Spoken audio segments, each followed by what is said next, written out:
traditsiooniline osa on valdkonnas pikaaegselt ja silmapaistvalt tegutsenud inimeste tänamine ja tunnustamine. Nii ka täna. Palun, alustame hümniga.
Austatud kantsler, head külalised, head teenindajad ja avalerid.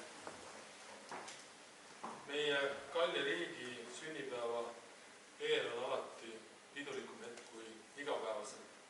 Ja minu arvates on see üsna väärikas sellel eelõhtul tunnustada inimesi, kes on oma tööga panustanud sellisena, et neid on märgatud, nende töö tähtsust on aru saada ja leitud tunnustust ka kolleegide poolt. Mis teeb ühe riigi tugevaks? Kas riigipiir, seadused või inimesed? Kindlasti on oluline kõikidel nendel väärtustel, aga ilma inimesteta ei ole riiki ja see on oluline. Ilma nende inimeste panuseta ei ole seda riiki ja see on oluline. Sain hiljuti käia Dubais koos ettevõtjate ja heade kolleegidega ja minu esimene kogemus sisenedes Dubaisse tõi mulle kohe meelde Hando Runneli. Need kõrged hooned, läikivad põrandad, väga suursugune õhkkond, aga samas väga toredad inimesed. Kui ma vabalt tõlgendan Hando Runneli luuleridu, siis võiks öelda seda, et ei mullast ei ole mul suuremat lugu, kõndi ma õpin parkettide peal. Ja see on mind mõttena ja lausena saatnud kogu see elu, mida ma ennast mäletan. Ja miks ma sellest luuletusest räägin, on see, et olin veel peaaegu põlvepikkune poisike. Käisin küll esimeses klassides, kui ma kuulsin seda luuletust ja hiljem ka Ruja esituses, siis jäi mulle meelde siiamaani. Ja see märk sellest, kuidas me oma riiki peaksime hoidma, see on märk sellest, kui me lähemegi laia ilma rändama, siis ühelt poolt võin kindel olla, et eestlased saavad hakkama, aga on ääretult tore teada ja tunda seda, et me ei unusta oma kallist kodumaad, isamaad, kus kõik see on saanud alguse. Ja kui me saame laias maailmas alguse, siis oleme me siit maalt saanud midagi sellist, mis aitab meil igal pool hakkama saada. Me oleme täna väga ärevas situatsioonis, paratamatult ja paraku. Ja tundub, et kõik teised probleemid on üsna tühised. Aga ma arvan, et me tihti küsime enda käest seda, viimastel kuudel eriti, et kas see on 21. sajand ja see, mis Ukraina piiridel toimub, kas see see, et see juhtub. Ja see tähendab seda, et me peame eriti kindlameelsed ja ühtsed olema selleks, et meie maamullal seda ei juhtuks. Mul on hea meel selle üle, et ma olen tulnud ka ministrile ringi sõites erinevate kolleegide toetust ja tunnustust meie tööle. Ja ma väga loodan, et me ei peaks kunagi sellist kogema, mida me tegelikult juba mõttes läbi oleme elanud. Ja ka meie pereloos on Ukraina olulisel kohal. Minu amm on pärit Ukrainast, aga õigemini minu amm jäi kohtusid Siberis, kus me põlema olid küüditatud. Ja see on sõnum põlvest põlve, mida tuleb meelest pidada ka siis, kui kõnnib rakettide päev. Ma tahan teid kõiki tunnustada ja tänada selle töö eest ja öelda ka neile inimestele, et neid inimesi, kes siin täna ei ole, aga see saal võiks olla mitu korda rohkem täis häid inimesi, kes on panustanud, siis see on tagasihoidlik lugupidav akt ja tunnustus teile. Ma soovin teile jätkuvalt jõudu, tervist ja veel panustamist, sest nii nagu öeldakse, et kui me saame mingi tunnustuse, siis mõnikord tekib küsimus, et kas nüüd mu elutöö on läbi või mu töö on läbi. Ei, kindlasti mitte.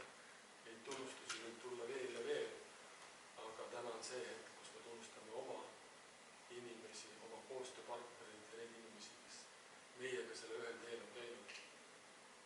Head saabuvad vabariigi aastapäeva teile, kindlameelsust, kokkuhoidmist ja rahu nii meie maale kui südametesse. Aitäh!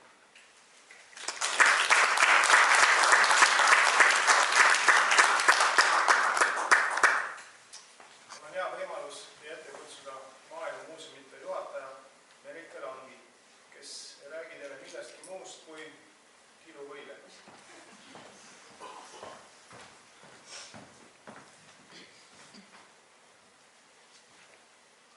Austatud minister, kantsler, teenutemärkide kavalerid ja kohalolijad. Homme on Eesti Vabariigi 104. aastapäev. Ja kui küsisin oma kolleegide käest, et mida nad kindlasti panevad lauale, siis vastus oli ühene: kiluvõileiva. Kiluvõileib on mitte just väga vana toit meie laua peal, aga ta on märgiline. Ja mis teeb ta märgiliseks? Kas mitte selle roa koostisosad, rukkileib, või, kilu, muna, sibul. Kõik meie maaelu olulised saadused, mis tähendavad Eestile väga palju. Alustame rukkileivast.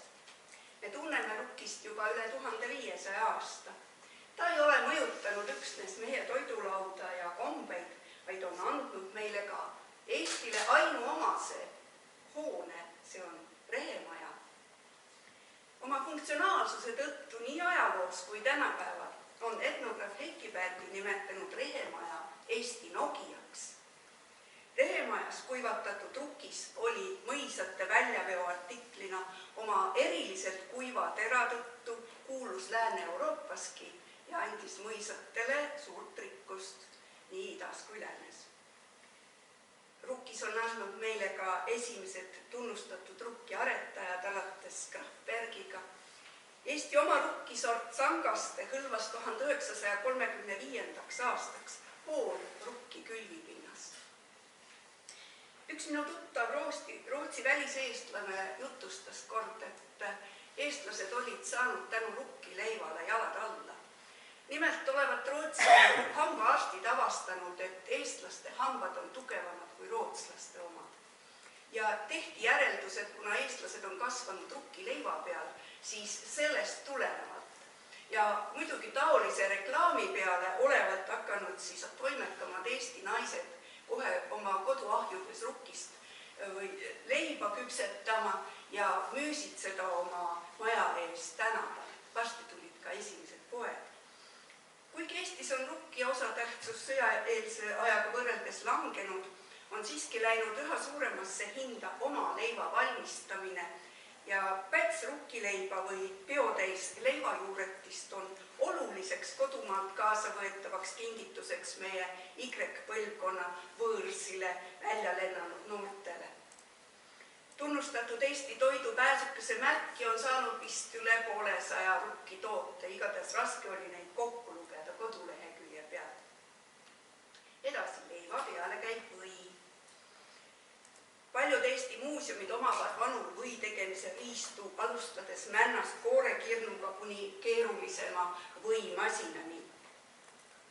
Eesti põllumeeste üks õpetajaid, Karl Robert Jakobson, hakkas propageerima piimakarja pidamist kui üht talu rikkuse allikat. 20. sajandi algul tekkisid põllumeeste eesvõttel piimatalitused. Vabadussõja järel hakkasid talud innukalt piima tootma, aga mida teha ülejääva võiga, kui kehtis rasvainete ja sealiha väljaveo keeld? Katsetati või kasutamist rattamäärdena, no ei püsinud rummu. Siis tuli üks ontika talumees välja õpetusega, et tuleb võtta sinisavi, see päikese käes kuivatada, hõõruda peeneks ja segada korralikult võiga. Selline vankrimääre pidas rummus hästi vastu. 1930-ndatel läks ligi 80% võist ekspordiks, peamiselt Inglismaale. Piimatalitustesse toodud toorpiimast kasutati 98% või valmistamiseks. Täna kannab 2 Saaremaa piimatööstuse võisorti tunnustatud pääsukse märki. Võis on palju rasvlahustuvaid vitamiine A, D ja E. Või on tähtis kasvufaktor lastele ja toetab ka meie närvirakke. Kiluleivale on andnud oma nime vürtsikilu. Kuulsate Reeveli vürtsikilude eelkäijaks on loorberi ja vürtsidega soolatud kilud, mida pärast Põhjasõda hakkasid müüma Paldiski ja Tallinna lesknaised. Teame kuulsaid Voldemar Sörenseni kilusid, mida toodeti Harasaarel. On suuremat tuntust saavutanud ka Vassili Demini ja Rudolf Andersoni ja teised Tallinna kilud. Tallinna vürtsikilude edu tõi kaasa ka piraatkilud Lätis, Saksamaal ja Poolas. Selle tõrjumiseks otsustas Kaubandusministeerium 1926. aastal kehtestada määruse, missugused ja mil viisil soolatud pakendatud kilud võivad kanda Tallinna kilude nime. 1931. aastal esitas Tallinna börsikomitee Rahvasteliidu majandussektsioonile taotluse panna Tallinna kilud rahvusvaheliselt kaitstud Eesti rahvuskaupade nimekirja ja ainsana ta sinna saigi. Aga kas pole erakordne, et kilukarbi siluett on täna saanud meie pealinna väljaehituse visuaalseks normiks? Me müüme Pirital kinnisvara, kus me ei räägi mitte sellest, et on vanalinna vaade, vaid on kilukarbi silueti vaade. Täna ei saa kogu Läänemere kiluvarusid pidada jätkusuutlikuks. Kalapüügi reguleerimine ja püütud kilude ratsionaalne kasutamine on lähiaastate väljakutse. Ükski kiluvõileib ei käi ilma keedumunata. Muna sobib süüa igas vanuses, imikust kuni raugani. Selles pole lisandeid ja see on kõrge toiteväärtusega ja jutt, et ta on suur kolesteroolipomm, on kõik ammu ümber lükatud. Muna aitab vähendada teise tüübi diabeediriski ja ei kahjusta südant. Eestis algas linnukasvatuse teadlikum areng 19. sajandi lõpul ja jällegi tuleb nimetada Karl Robert Jakobsoni, kes oma Kurgja talus pidas hulgaliselt kodulinde.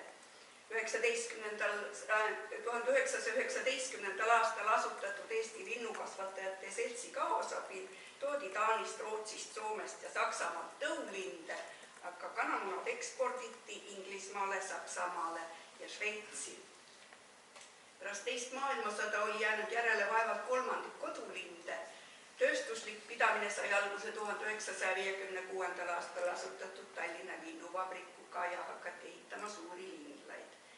Eesti taasiseseisvuse ajal on hinda läinud nüüd vabapidamised linnud ja linnanaised lähevad maale kannu kallistama. Peolaual asendavad kanamunad sageli ka vutimunad. Vuttide kasvatamine sai alguse 1967. aastal. Vutimuna toiteväärtus on kanamunast 3–4 korda suurem. Ja lõpuks kiluleivale annab erilise maitse sibul. Eesti kuulsaim sibul pärineb Peipsimaa vanausulistelt. Paraku on Peipsi sibula kasvatamine seotud raske käsitsi tööga ja seda tööd harrastav elanikkond aina vananeb. siiski tuleb kiita ülimenukat Sibulatee projekti, mis seda Peipsi-äärset pärandtegevust on väga hästi promonud. Ja saigi Kiluleiva märgilisuse lugu tõestatud. Lõpetuseks tahan mainida, et täna siin laua peal on kiluvõileibad. Need on Maaelumuuseumide poolne kingitus teile kõigile. Leivad on küpsetanud meie kokkperenaine Tiina Ivandi. Munad on meie Ülenurme muuseumilauda vuttidelt. Muu kraam on paraku ostetud. Nii et veel kordsed õnnitlused kõigile autasustatutele ja külastage ka Maaelumuuseume. Sellised nad näevad välja. Suur tänu.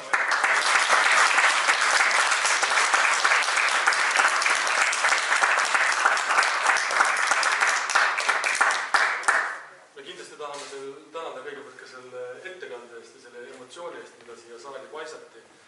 Aga see, mis me Tiinaga siin oleme, on seotud sellega, et Eesti Vabariigi president on sind märganud, sinu tööd märganud ja autasustanud sind Valge Tähe 4. klassi teeneti märgiga ja tahame omalt poolt seda tunnustust veel tunnustada.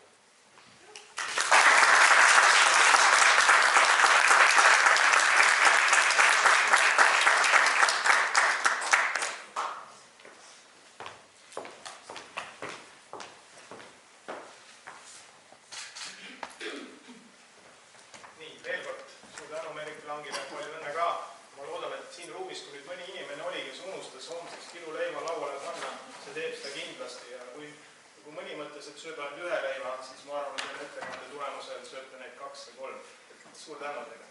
Aga ma paluks veel kord siia samma tagasi minister Urmas Kruuse ja Konstantina Saroni, et liigume edasi me teenetemärkide üleandmise juurde. Ole hea.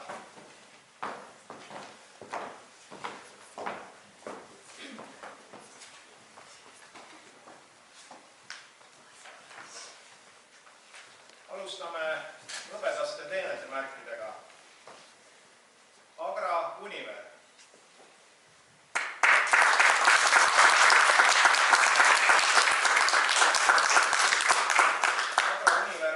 Katsekeskuses töötanud 20 aastat, neist viimased 2 on ta katsekeskust edukalt ja tulemuslikult juhtinud. Ta on aastaid järjepidevalt panustanud Põllumajandusuuringute Keskuse ja Katsekeskuse hea maine tõstmisesse nii Eestis kui ka rahvusvahelisel areenil, olles arukas ja tegus koostööpartner, koolitaja ja järelkasvu arendaja.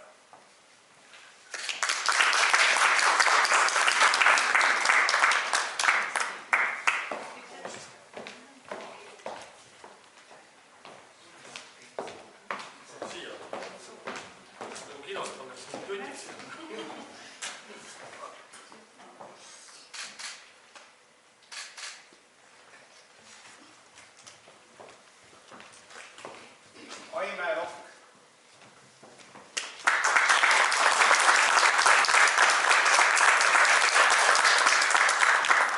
Aime Lokk on töötanud Eesti Põllumajandusloomade Jõudluskontrolli AS-i piimalaboris nüüdseks üle 20 aasta ning vastutanud piimalabori kvaliteedisüsteemi kõrge taseme eest. Tänu temale vastab Eesti Põllumajandusloomade Jõudluskontrolli piimalabor rahvusvaheliste standardite nõuetele ja on akrediteeritud labor juba 1999. aastast.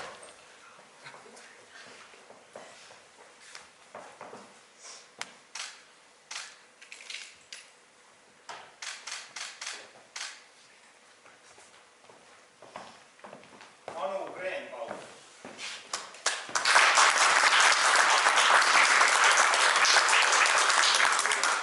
Anu Greenbaum on andnud asendamatu panuse Eestimaa Talupidajate Keskliidu kui organisatsiooni arengusse.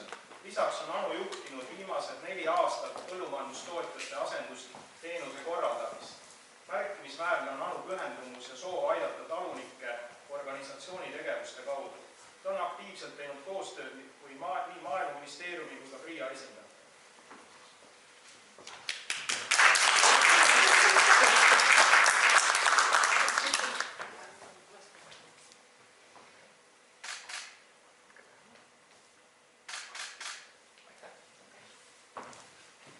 Eero Lass.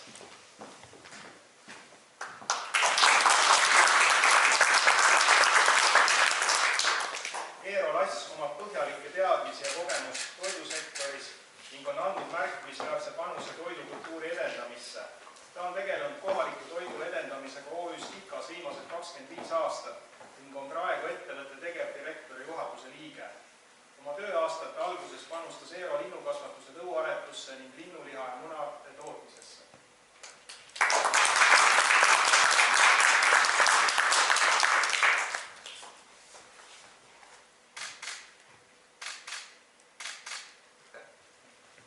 Elsa Peitmann.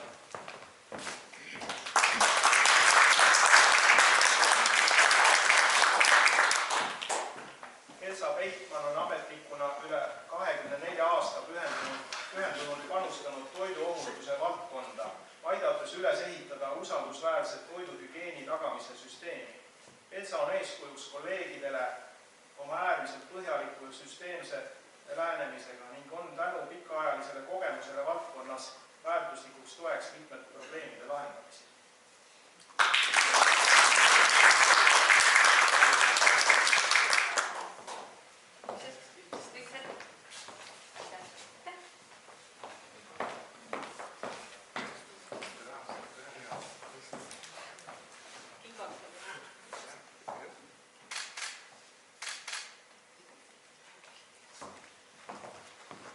Kadri Karp.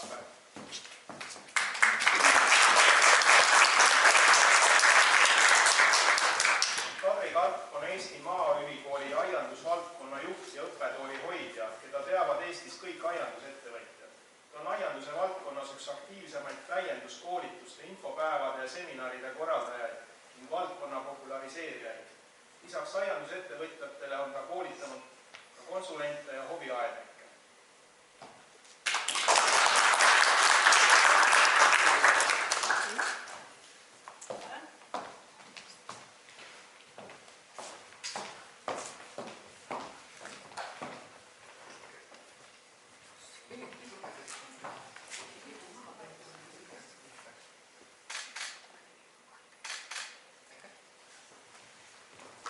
Kaivo Ilves.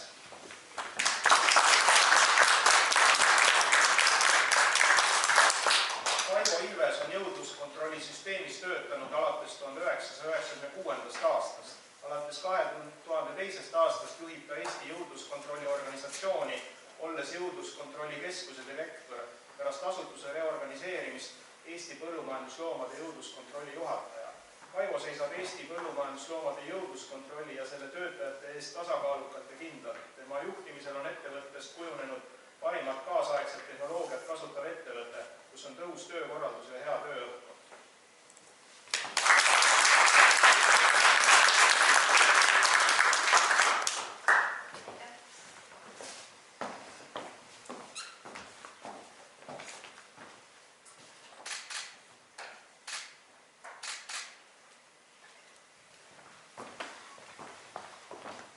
Kristiina de Grete.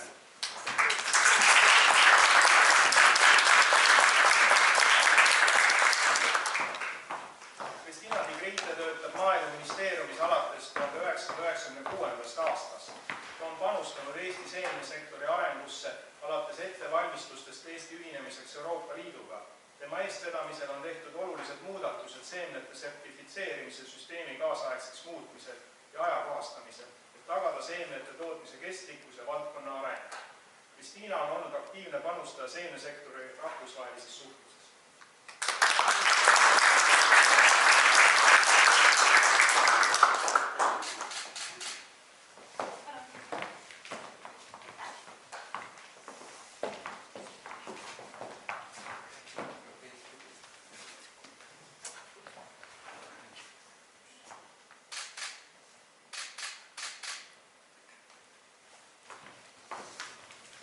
Malle Terepson-Madisson.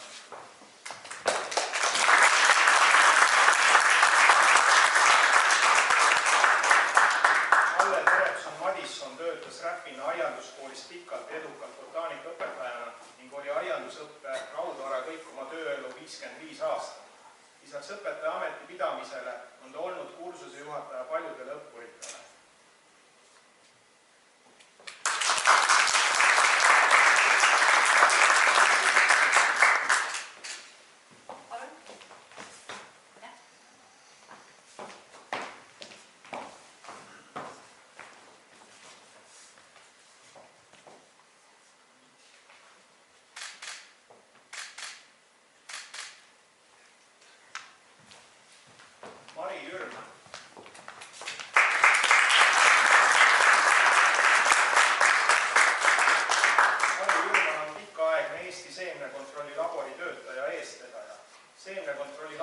on Mari töötanud alates 1993.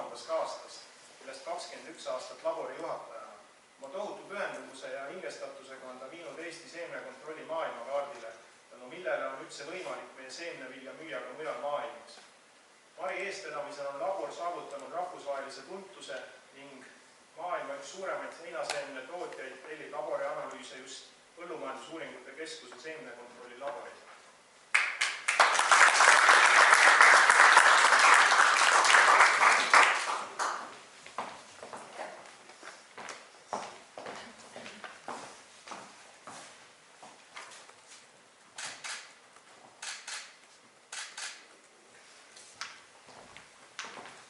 Mart Undrest.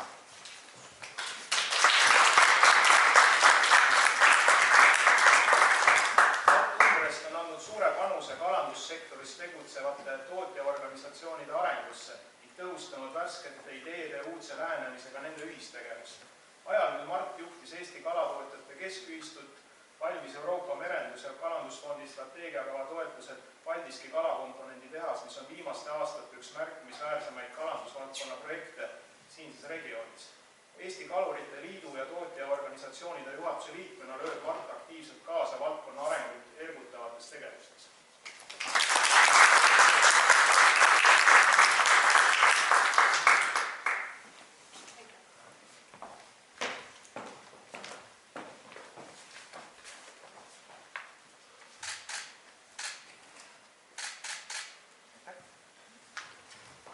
Miralda Paivel.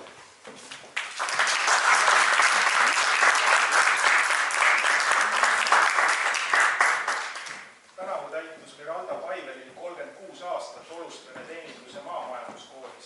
Ta on koolis põllumajandusvaldkonna koordinaator, õppekavade koostaja ja eriala arengu kavandaja. Erialaõpetajana hindavad õppijad teda kõrgelt. Suudab juhendada nii oma eriala tippspetsialiste kui äsja põhikooli lõpetanud eriala alles omandavaid noori.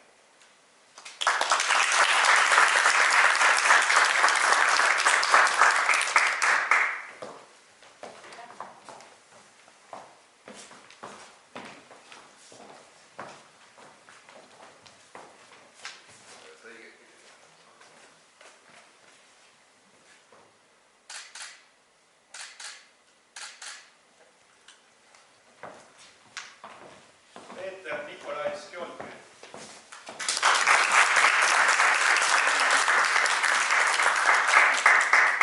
Nikolai Skjolki juhtimisel on OÜ Liivaku Tallinn aretanud Eesti sporthobuseid aastast 2000. Tegu on aretajaga, kes rajas aluse koolisõiduhobuste aretusele Eestis. Selles vallas on ettevõte jõudnud maailma absoluutsesse tippu. Esimese Eestis sündinud hobusena meie ratsaspordi ajaloos võistles 2021. aastal Tokyo olümpiamängudel Liivaku tallides aretatud Eesti sporthobune Donna Anna. Lisaks on Nikolai olnud eeskujuks mahepõllumajanduse edendajana paljudel hobusekasvatajatele.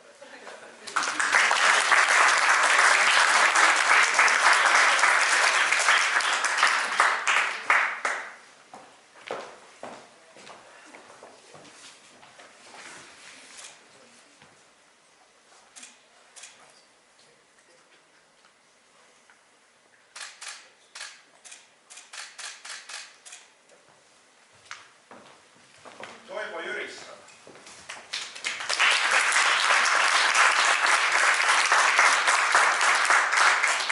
Toivo Jürisson on hea veterinaar, kes on väsimatult panustanud valdkonna arengusse juba alates 1970.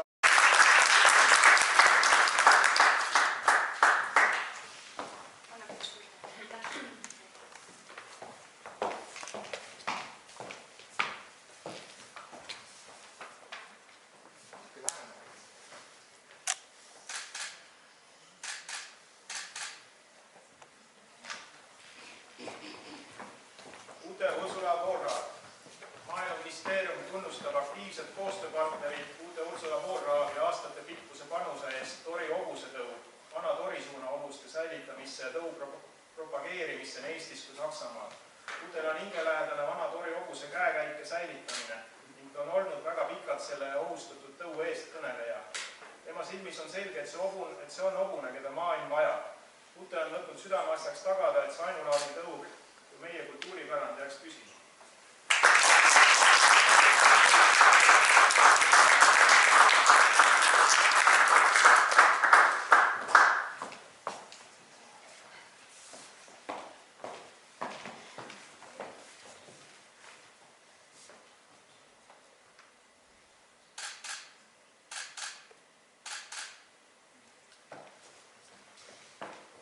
Kahjuks ei saanud täna tulla 3 kuldsete teenetemärkide laureaati, aga ma loen nende nimed ette. Need on Ants Kägo, Karin Tiiu Türk ja Pille Arde.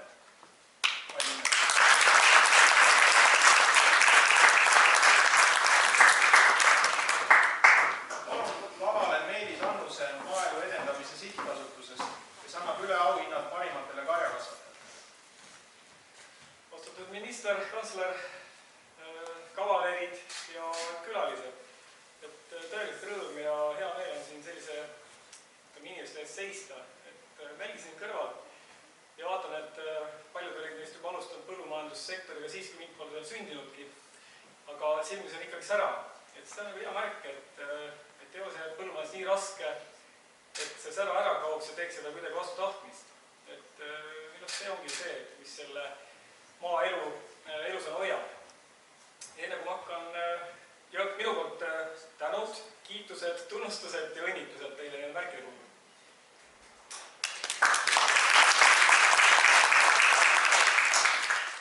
Enne kui ma hakkan neid, ma arvan, kaalukaid hauid üle andma,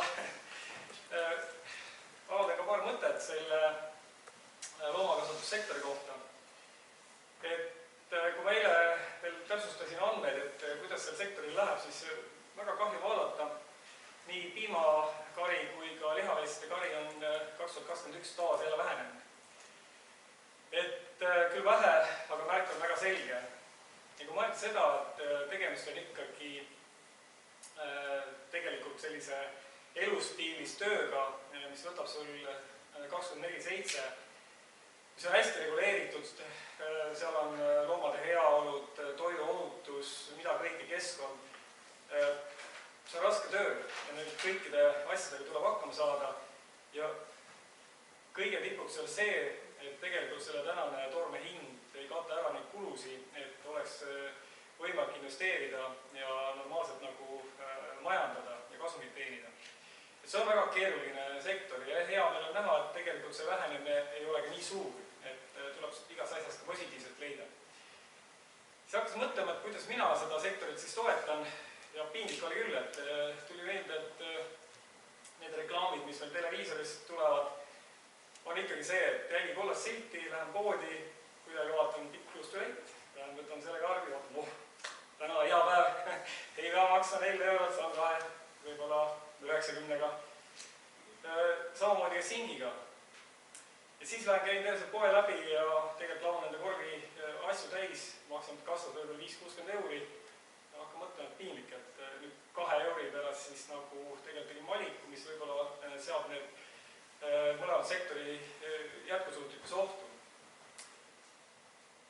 Ja selle mõttega siia lisaks, et kui me räägime nendest rohepööretest, milleks üks komponent on see, et vähendage sünteetilisi rääkisid vähem, mida me asenele paneme, tegelikult on seesama sõnnik, et saada sama saaki. Ja tegelikult selle loomapidamisega on väga selgelt seotud ka meie taimsed toidud.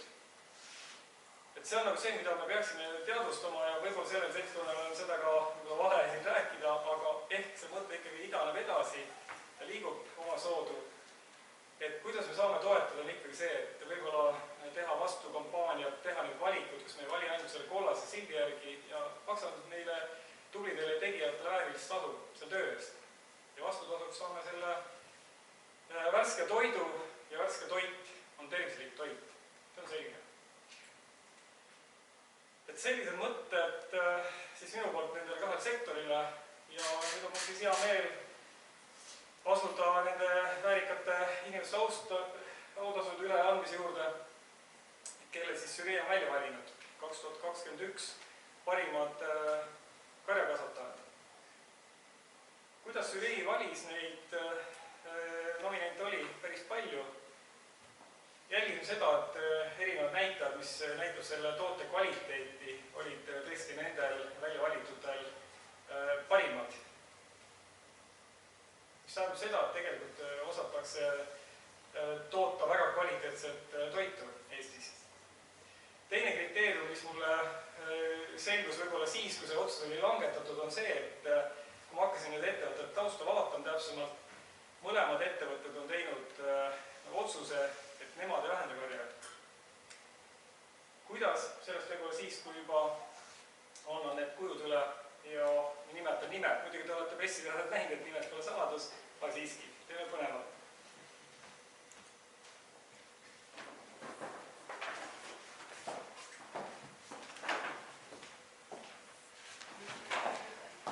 Mõtlesin küll algul, et teeks pulli annaks piimatootjale pulli, et see hakkaks tõugu parandama, aga siis öelda, et nimede peale graveeritud ei tohi. Et siis kõigepealt kutsuks siia parima lihaveisekarja kasvataja ja nende ettevõttes on 220 looma. Ja mis oli huvitav see, et kui ma rääkisin selle ettevõtte juhiga, kellel on ka teravilja pool, kellel kokku maad 1300 hektarit harida, siis tema ütles, et jah, see on selline lisaharu, aga nad ei vähenda seda, vaid pigem ikkagi suurendavad karja. Ja kuidas tema nagu ikkagi näeb selle asjal, et see tasuks ära, on see, et enamus on loomadest müünud tõuloomadena ja sellist 14 riiki, kuhu need on läinud. See on mõnes mõttes nagu hea meil, et need loomad nüüd justlikult seal kuskil välismaal justkui parandavad tõugu ja naudivad oma siis sellist nagu puhkust või elu seal. Aga teistpidi see, et läbi selle on täna võimalik sinna lihaveiste kasvatajatel tuua raha, et ellu jääda. Nii et kutsun siis siia Avarfarm OÜ esindaja Tiia Riis, kes tegelikult on see inimene, kes siis seda osa seal on tublisti vedanud ja tulemus saavutanud.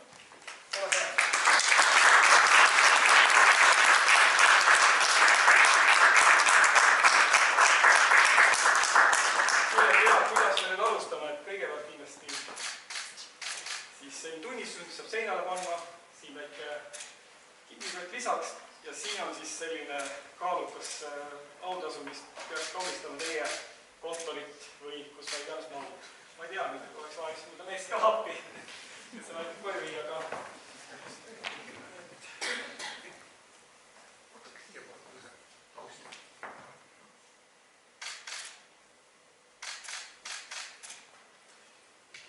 kui meil teil ammub kuskile käepigistus, siis selle paneks siin ka.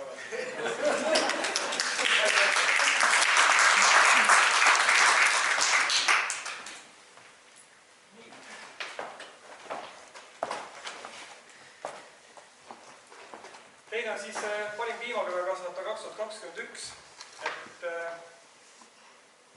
ma enne selle aktuse algust sain natukene täpsemalt suhelda, et me tegime väga selles suhtes mõnes mõttes raske otsuse, aga õige otsuse, et kuna viirus levib, siis me selle suure komisjoniga sellel aastal ei hakanud seda ise levitama. Et elu näitab, et kus on palju rahvast koos, keegi osutub pärast väga positiivseks.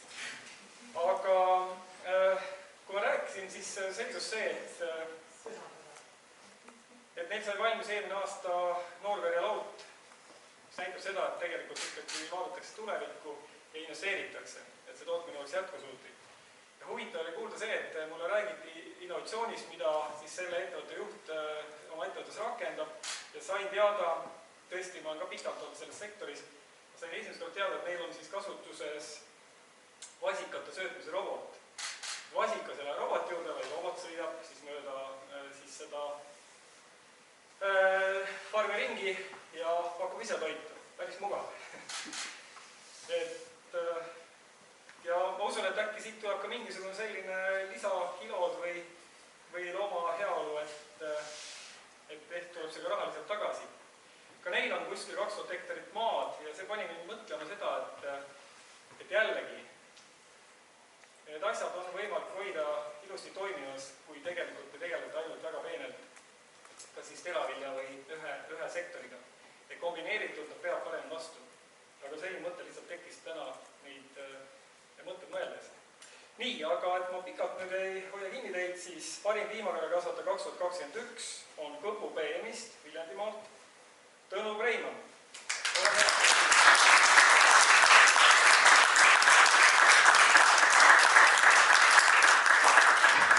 Sul on tegelikult käe vihku, siis hakkame kergematest asjadest.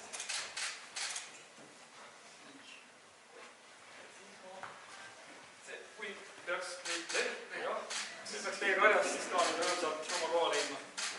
Ma teab, et on liiga piima annab, aga neid talli küll. Aga proovime sellest üks saamist. Kildi peale ka. Äkki vabalt tuleb see.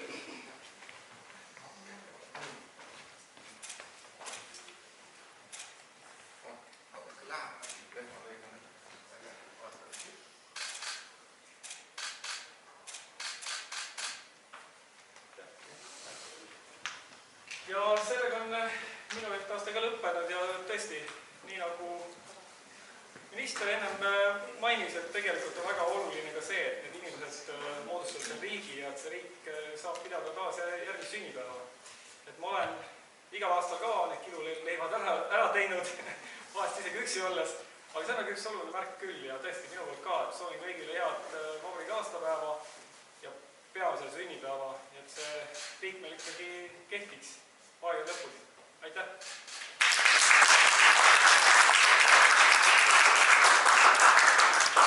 Tänan Elis Annusele, et sellega hakkab meie väike aktus ka lõppu jõudma. Et ma paluks veel kord kõigil teenetemärkide saajatel, ministril ja kantsleril siia ette tulla, et teha üks selline ühispilt, et kuulake siis palun fotograafi juhiseid ja siis edasi saate nautida kohvipausi saali tagaosas. Omalt poolt soovin ka head vabariigi aastapäeva, hoidke seda riiki ja päev, elagu hästi!